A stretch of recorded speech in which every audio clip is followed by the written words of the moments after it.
Up until a couple weeks ago, I actually didn't know what I was going to do my demonstration speech on.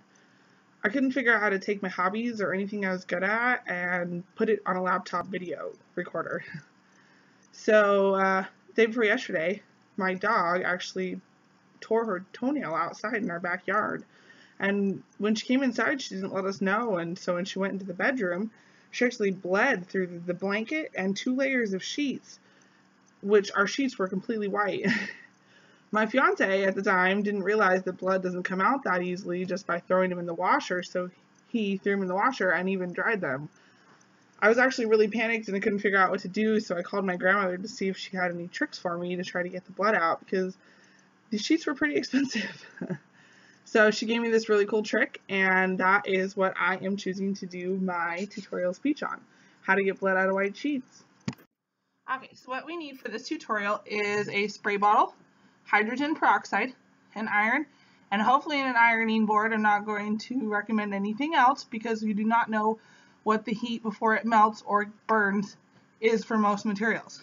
And we also need our sheets with the blood on them.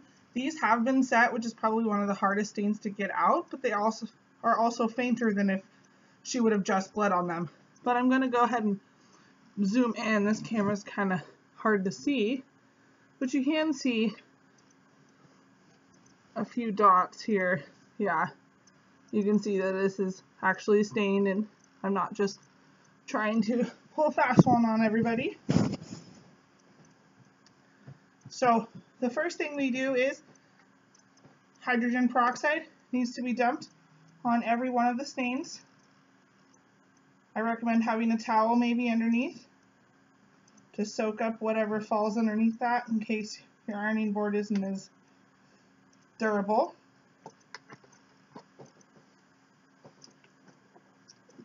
Now this does need to sit and soak for 5 minutes, and so we are going to go ahead and wait for that.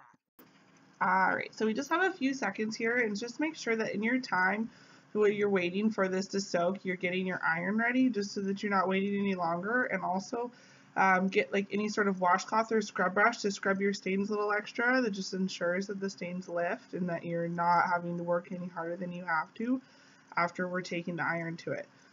Also, seriously, don't use any sort of colored sheets or any colored clothing, because peroxide does bleach, and so this is not the method to get out of any colored anything. So now that my iron's nice and hot, I can go ahead and press the spots, trying to make it as wrinkle-free as possible, making sure that you're getting all of your stains.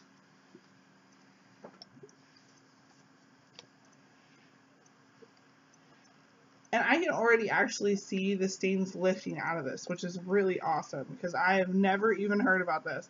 When my grandma told me, I didn't believe her.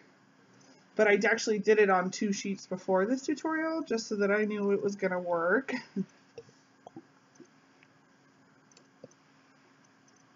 Now I am going to dry it a little bit more, but the stains are already gone. Now if you have even more severe situation, or if you haven't washed them per se, you can still use this method. It just might take a couple more steps. So you could just spray it with the water bottle, not even any more peroxide, and just keep steaming it, and it actually will lift up as you spray more water onto it.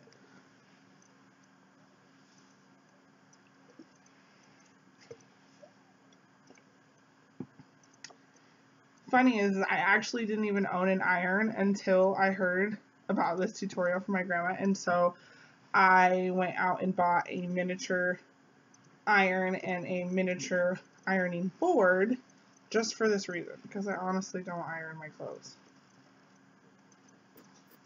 Okay, so I am pretty much finished drying, and these results are actually amazing. I don't see a stain anywhere. I didn't have to do it twice, although like I said, I did pre-wash these and set them, so just depending on, you know, how severe the stain was, you might have to do it a couple times, which is why we have the water bottle, like I said. Spray it back on, dry it again, and it lifts that stain right out. I'm amazed. This isn't just good for people with animals. This is good for people in general that are just clumsy, or people with kids, because kids are clumsy, and who wants to spend $20 on a sheet every couple of months when your kid gets cut? this is awesome. So hopefully you'll be able to take this home, and hopefully this tutorial wasn't too gruesome for anybody. Thank you.